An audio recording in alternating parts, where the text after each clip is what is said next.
రైతు సమస్యలే చెప్పినాను. ఎవరికి ఏం తప్పు జరిగింది? ప్రతిపక్షంలో ఉన్న ప్రతిపక్ష నాయకుడిగా నేను చేయాల్సిన ధర్మం నేను చేసినాం. నా ప్రోగ్రాంను అడ్డుకునింది మీరు.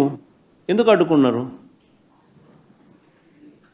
నా ప్రోగ్రాంకి ఎంతమంది వస్తే నీకేం బాధ? నీ ప్రోగ్రాంకి రాలేదని నీకెందుకు అంత బాధ? నీ మొహం చూడడానికి ఎవరు రావడం లేదు ఎందుకనంటే నువ్వు చేసిన పన్నట్టుండయి. నువ్వు అందరినీ అబద్ధాలు చెప్పి అందరినీ మోసం చేసి నువ్వు అందరి ఉసురు నువ్వు పోసుకుంటా ఉండవు. కానీ మా ప్రభుత్వంలో మేము చెప్పిన మాటలనే పెట్టుకున్నాం, అందరికీ మంచి చేసినాం. కాబట్టి ప్రతి ఒక్కరిలో కూడా ప్రేమ మా పార్టీ మీద మా మీద ప్రేమ ఎక్కువైంది. ప్రేమ ఎక్కువైనప్పుడు వాళ్ళు వస్తే తప్పే ఉంది. వాళ్ళు వచ్చినందువల్ల నీకేం బాధ? నువ్వేమైనా వాళ్ళకైనా భోజనం పెడతానావా? నువ్వేమైనా వాళ్ళని ఏమైనా చూసుకుంటున్నావా? నీకేం బాధ? మా పార్టీ వాళ్ళు, లేకపోతే నన్ను అభిమానించేవాళ్ళు, నన్ను ప్రేమించేవాళ్ళు, లేకపోతే ప్రజలతో పాటు నేను మమేకం అవుతున్నాను, వాళ్ళకు లేని బాధ నాకు లేని బాధ నీకెందుకు బాధ? డైలాగ్ చెప్పమా ఒకసారి, మళ్ళీ ఏమన్నాడు? మళ్ళా చెప్పమా? పూర్తి డైలాగ్ చెప్పాలా? పూర్తి డైలాగ్ చెప్పది ఏంది?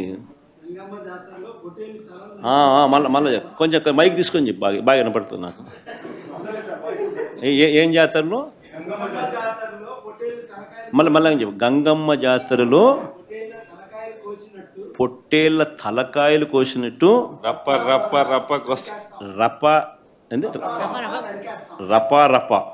రపా నరికేస్తాం. అదొక పోస్టరా? అదే సినిమా డైలాగ్ అనుకుంటా స్వామి. Yeah cinema dialogue? Pushpa 2 sir. Pushpa cinema dialogue అది. మరి నువ్వే చెప్తున్నావు స్వామి. అంటే ఇప్పుడు పుష్ప సినిమా డైలాగులు పెట్టినా కూడా తప్పేనా? అసలు డెమోక్రసీలో ఉన్నామా, డెమోక్రసీలో లేమా స్వామి మనం? ఇది నాకు అర్థం కాదన్నా.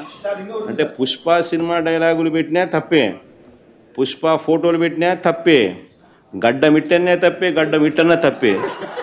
ఏంది స్వామి ఇది? ఏ ప్రపంచంలో ఉన్నాము? ఇదంతా డెమోక్రసీలో ఉన్నామా, డెమోక్రసీలో లేమా? సార్, ఆ పోస్టర్ పట్టుకున్న అతను కూడా టీడీపీ కుర్రాడు సార్. అంతకుముందు టీడీపీ నాయకుడితో కలిసి దిగిన ఫోటోలు కూడా బయటకు వచ్చాయి. అతను టీడీపీ కార్యకర్త, టీడీపీ సంబంధించిన మెంబర్షిప్ కార్డు కూడా ఉంది అతని.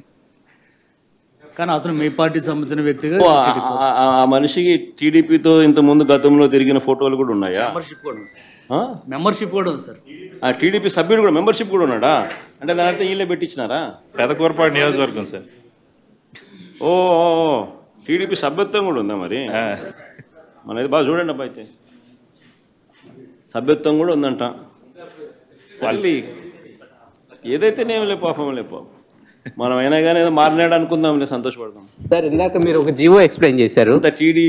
టీడీపీ సింపథైజర్ కూడా చంద్రబాబు నాయుడు మీద కోపంతో మారినాడు అని చెప్పి సంతోషపడదాం. మారి టీడీపీనే రపా కోసేస్తానని కూడా అంటున్నాడని కూడా సంతోషపడదాం. నిజంగానే బాధ ఉంటుందేమో కదా వాళ్ళకు కూడా. అన్ని పథకాలు ఎగరగొడతా ఉన్నాడు, అన్ని అబద్ధాలు అయిపోయినాయి, ఫీజు రీయింబర్స్మెంట్ లేవు, ఆరోగ్యశ్రీ లేదు, రైతులకు పెట్టుబడి సహాయం రావడం లేదు, పెట్టుబడి గిట్టుబాటు ధరలు రావడం లేదు, మరో పక్క అబద్ధాలు మోసాలతో సూపర్ 6లు లేవు, సూపర్ 7లు లేవు. మరి ఆయన బతుకులు చిన్నాభిన్నం అయిపోయిన పరిస్థితుల్లో ఆయనలో మార్పు వచ్చిందేమో. వచ్చి ఆయన కూడా టీడీపీ యాక్టివ్ మెంబర్ అయినా కూడా వైసీపీలోకి తాను చేరి టీడీపీ వాళ్ళ ఫోటోను, టీడీపీ వాళ్ళ మీద ఆయన ఆక్రోశం చూపిస్తూ ఏమన్నాడు? ఏ జాతరలో? గంగమ్మ జాతరలో పొట్టేళ్ళు తలలు నరికినట్టు రపా అని నరుకుతానని చెప్పి ఆయన అంటానంటే దాని అర్థమైంది. మరి చంద్రబాబు నాయుడు అనే వ్యక్తి ఇంత మోసం చేస్తూ ఉన్నాడు కాబట్టి ప్రజలు అంత కోపాన్ని చూపిస్తూ ఉన్నారు. అందులో వాళ్ళ కార్యకర్తనే వాళ్ళ నుంచి మారి వైసీపీలోకి వైసీపీ కార్యక్రమంలో పాలు పంచుకొని మన అభిమానస్తుడై నెక్స్ట్ టీడీపీ ప్రభుత్వంలో టీడీపీ వాళ్ళను రపా ఏం జాతరలోది? గంగమ్మ జాతరలో ఏం పొట్టేలు తల నరికినట్ట రపా నరుకుతాను. మంచిది కదా సార్. ఇప్పుడు ఒక నిమిషం సార్, ఇక్కడ సార్ హియర్ సార్ సమస్యలో ఇందాక మీరు ఒక జీవో ఎక్స్ప్లెయిన్ చేసి మైన్స్ని 436